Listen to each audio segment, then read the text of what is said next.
La Réunion, département français, a une très grande chance de pouvoir accueillir ces chefs-d'œuvre venus du musée du Louvre. Ici, 5 musées sont labellisés. Et parmi ces 5, 3 sont des musées départementaux. C'est une grande richesse pour notre territoire de pouvoir disposer de ces espaces culturels. Mais c'est aussi une grande chance pour nous de pouvoir accueillir ces chefs-d'œuvre. C'est pour cela que j'invite chaque citoyen réunionnais à aller vers nos musées, à pouvoir admirer ces chefs-d'œuvre qui quittent jamais le Louvre. Et nous avons cette chance de pouvoir les accueillir ici. Alors il faut quand même en profiter pour aller faire ces visites. Mais c'est aussi, je le dirais, en cette période de crise sanitaire, l'occasion de s'évader un peu, de sortir de notre quotidien fait de difficultés, de pouvoir, en admirant ces chefs-d'œuvre, eh bien, nous imprégner de cette part de rêve qui doit animer notre personnalité. Donc, allons vers les musées départementaux, les musées régionaux, allons à la découverte de ces chefs-d'œuvre venus du musée du Louvre à travers Résonance. Il y a 3 ans, il y a eu un premier voyage de préparation de façon à rencontrer les collègues et me permettre d'appréhender quelles étaient les collections dont ils avaient la responsabilité et avec chacun d'entre eux de déterminer comment nous pouvions établir ce dialogue entre leur collection et la collection du musée du Louvre. Alors, il y a plus de 230 œuvres qui vont venir à La Réunion à l'été 2020, avec la volonté de ce dialogue entre les collections du musée du Louvre et les collections du musée réunionnais. Donc, par exemple, au Muséum d'histoire naturelle, il s'agit d'un ensemble réalisé par un peintre flamand qui travaillait pour Louis XIV, notamment qui a dessiné la ménagerie de Louis XIV à Versailles, donc les animaux exotiques.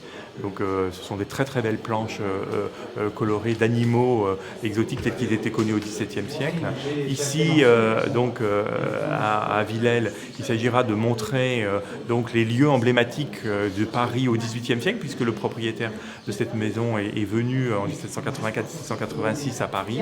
Donc autour d'œuvres de Boucher, enfin de peintres célèbres de ce temps. Et puis à Léon Dirks, on a fait un choix avec notre collègue d'œuvres importantes, d'Ingres, de Chassériau, de Delacroix, enfin des grands artistes français du XIXe siècle. Mais je crois que ce qui paraît important, c'est de se dire que c'est l'occasion ou jamais de redire combien il est important, par les temps qui courent, de donner encore et toujours toute sa place à la culture. C'est facile à dire, c'est moins facile à faire, surtout il s'agit de musées. Bon, on voit plus facilement ce qu'il faut ce week-end, dans la culture. Peut-être demain au colloque sur Toussaint Louverture à Saint-André, mais on a plus de mal à venir dans un musée, quel qu'il soit, je ne dis pas plus qu'ici, mais partout. Et nous osons espérer effectivement, le président Melchior évidemment et l'ensemble des UE et l'ensemble des services, que cet apport, cette présence du Louvre ici, va être l'occasion de ramener, et encore et toujours plus de monde dans le musée. Évidemment, pour la Réunion, c'est une chance extraordinaire, mais c'est une chance aussi de faire dialoguer ces pépites qui viennent du grand musée national avec des œuvres qui sont conservées à La Réunion dans les musées de La Réunion et singulièrement dans les musées départementaux. Voilà, ces choses faites. Eh bien, c'est fait. Nous sommes mariés. Très bien. En tout cas, merci, bravo pour cette... Merci à vous.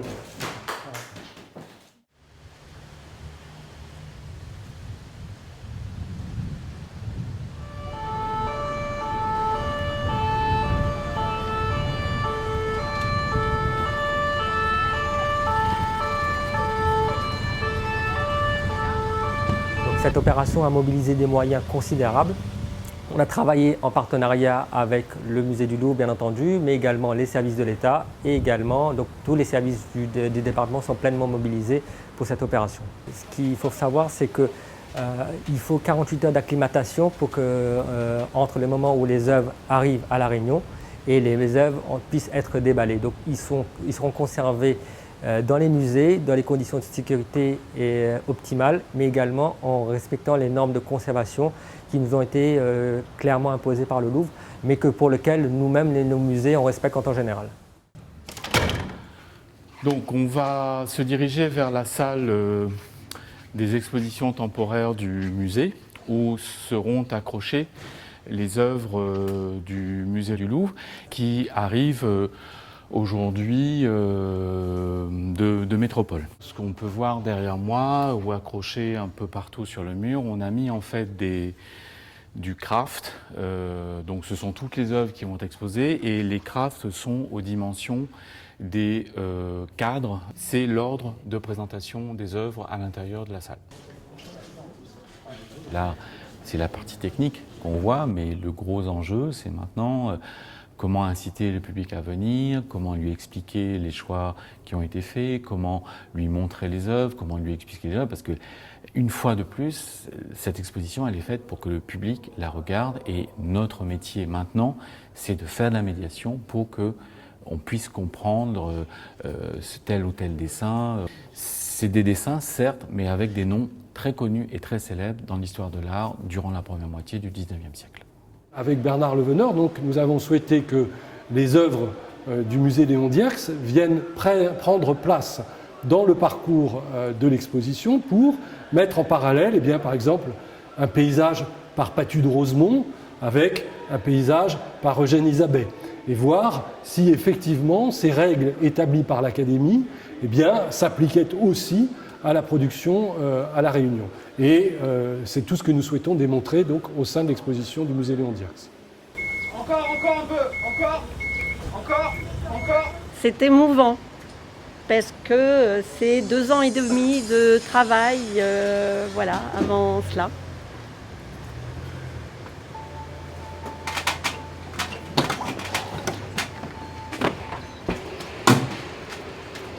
Le public pourra voir à la fois les dessins, par exemple, d'un perroquet, d'un ara ararona, et il verra l'animal naturalisé en bas. Il pourra voir également une antilope et nous avons 2 ou 3 antilopes qui sont exposées au rez-de-chaussée. Voilà, donc on a voulu cette résonance entre les collections, les objets du muséum et ces œuvres de Peter Boulle. Une à une, on va les regarder et on va voir s'il y a des changements par rapport au départ de Paris. Donc on a un document contractuel qui décrit le dessin et donc c'est ce document que Gaël s'engage à signer et si jamais une modification a lieu, on l'emprisonne immédiatement. C'est un peu comme quand on restitue une voiture d'occasion. Exactement. Ouais. Oui, donc je vais voir ça comme ça.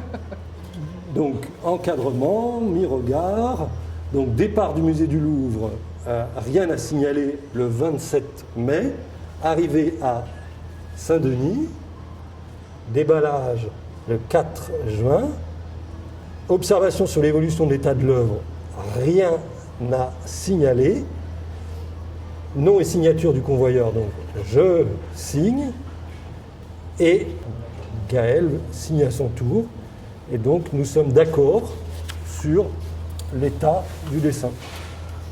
Et vous allez répéter cette procédure pour chaque œuvre? Pour chaque œuvre ayant été prêtée à La Réunion. Donc ici 29 dessins, en tout 236 dessins dans les 5 différents musées de La Réunion. Au moment du décrochage de l'exposition, on regardera de nouveau les œuvres et on verra s'il y a un changement ou pas. Pour le reconstater à l'arrivée. Et on le reconstate à l'arrivée ensuite. Donc il y a 4 fois la même opération pour être sûr que les œuvres n'ont pas évolué. C'est une opération exceptionnelle qu'on ne verra à La Réunion peut-être qu'une fois. C'est le Louvre qui se déplace à La Réunion. Et nous avons une collection de Peter Boulle sur les animaux, sur la faune et sur la flore qui est magnifique et qui est en résonance avec toutes les collections que nous avons dans ce musée. Je pense que Peter Boulle est l'un des plus grands peintres animaliers qui soit, avec des œuvres vraiment exceptionnelles. Et il n'a pas, c'est pas l'animal dans son entier qui l'intéresse. Lui, ce qu'il a voulu capter, c'est les animaux sur le vif, des expressions, des attitudes, des comportements. Et du coup, ça donne des œuvres extrêmement vivantes, un regard sur la nature qui est absolument exceptionnel. Nous avons voulu créer quelque chose d'un petit peu plus original en faisant appel à l'artiste Lionel Lorette pour cette immersion. En fait, ces originaux sont des esquisses qui vont servir à Peter Boulle à créer les tableaux dont s'est inspiré Lionel Lorette. Et ces tableaux vont servir aux lissiers de la manufacture des Gobelins pour créer les tapisseries des maisons royales, qui sont les tapisseries un peu à la gloire de Louis XIV. C'est une exposition tout à fait exceptionnelle, avec des œuvres exceptionnelles.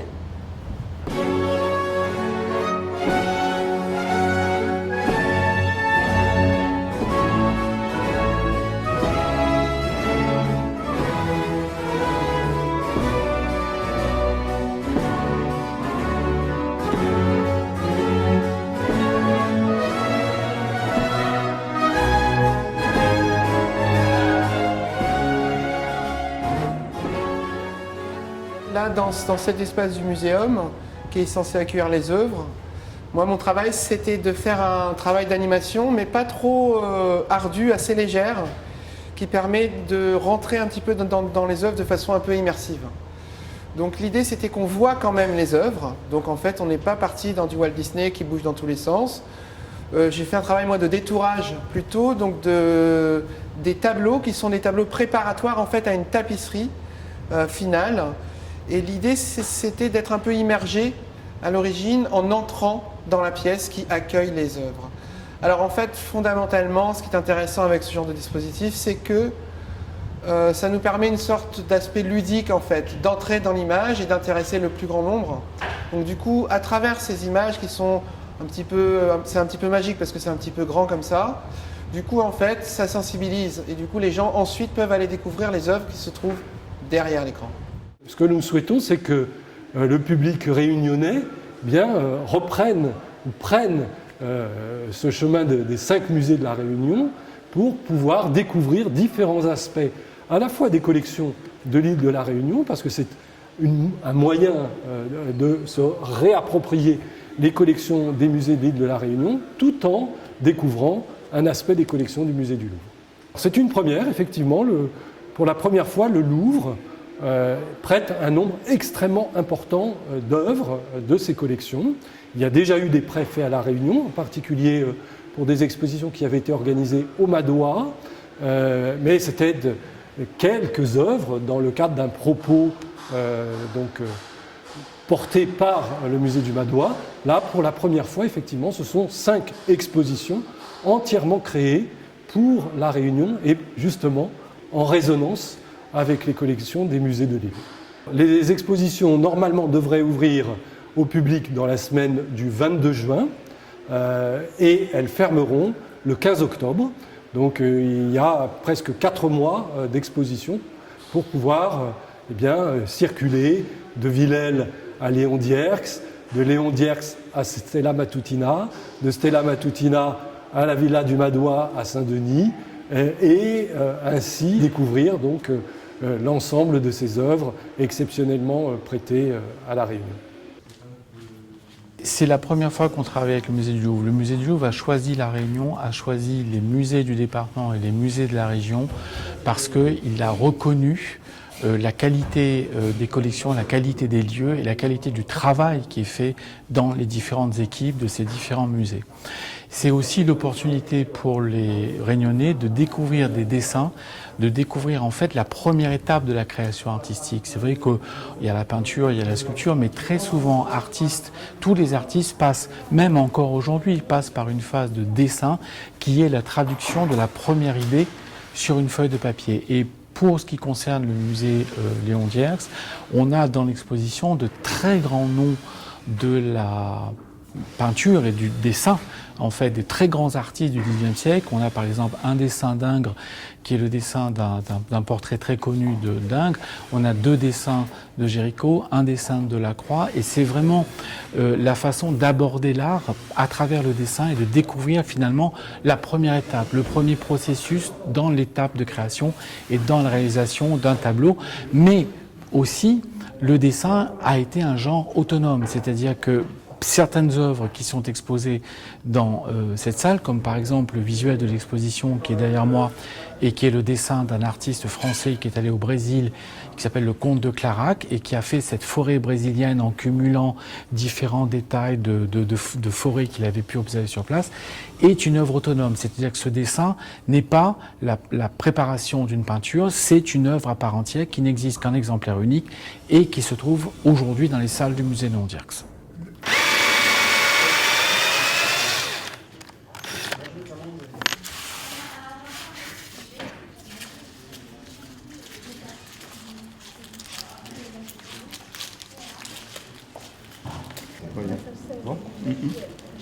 Vous n'avez pas de mauvaise surprise, ça va? Non, ça va parfois quelques ondulations, mais ça va plutôt bien. Le fait que la destination soit tropicale, oui. Ça génère des précautions supplémentaires? Oui. Quasiment tous les dessins qui ont été envoyés ici, sauf au musée Léon Dierx, l'ont été sous cadre dit climatique, qui présente des qualités d'absorption bien supérieures à ce que l'on fait ordinairement, et ce qui nous permet un peu plus de confort, une interface supplémentaire entre le dessin et son environnement. Beaucoup de ces dessins n'ont pas de valeur sur le marché parce que leur valeur est tout simplement trop haute. Il n'y a pas d'équivalent. Parfois pour les dessins des collections du musée du Louvre, et on est bien en peine de donner cette valeur d'assurance aux compagnies d'assurance.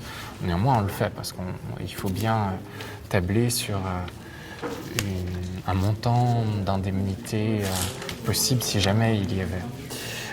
Mais il y a des dessins extrêmement importants, oui, le portrait de M. Bertin par Ingres, le dessin préparatoire, est un dessin sans équivalent pour une des œuvres les plus importantes, un des portraits les plus célèbres d'Ingres. Donc oui, il y a des choses de très très grande valeur. Déjà, voir du dessin est une chose rare. Que l'on soit à La Réunion, que l'on soit ailleurs dans le monde, c'est quand même un objet d'une immense fragilité, parce qu'une feuille de papier, c'est presque rien. On présente dans toutes ces expositions des feuilles très importantes, qui ne vont plus être présentées de fait après, pendant 5 années, parce que la règle pour un dessin est qu'il est présenté 4 mois, puis mis au noir pendant 5 ans. Donc c'est l'occasion ou jamais de voir. Et après les Réunionnais, plus personne ne les verra pendant 5 ans. Donc c'est pas peu de choses. Et pour des dessins aussi importants que le portrait de M. Bertin par Ingres, c'est un vrai choix de le présenter ici plutôt qu'ailleurs, parce que c'est des dessins très demandés. Il est d'ores et déjà sorti de son emballage? Il est là, derrière vous. Et c'est le deuxième dessin posé au sol.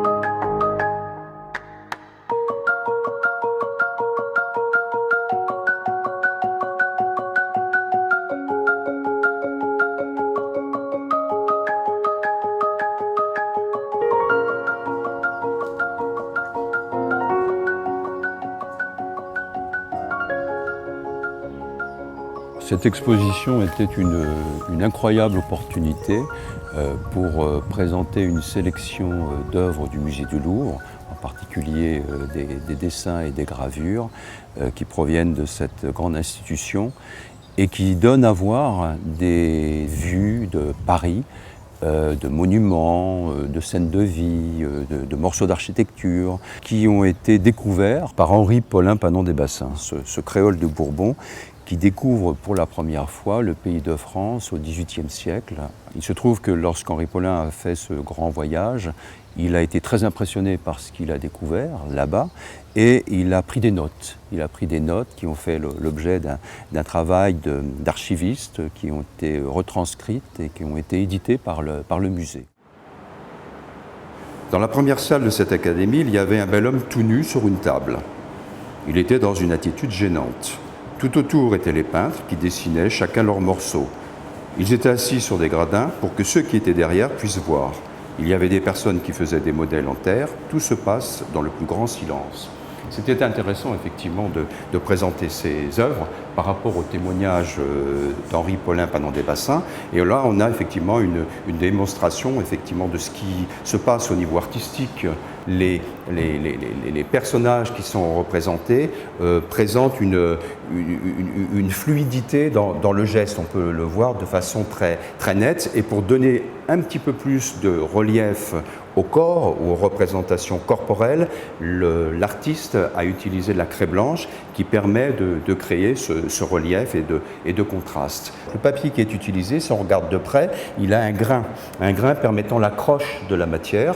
Et ça aussi, c'est intéressant de le voir et de le voir de près. C'est ce qui est aussi l'intérêt de cette exposition, c'est que le visiteur pourra vraiment regarder de près, d'avoir une lecture très détaillée de ce que les œuvres présentent dans le cadre de cette exposition. Je crois qu'on peut parler véritablement d'un privilège, car c'est la première fois effectivement qu'on présente des œuvres du Louvre dans un département d'outre-mer.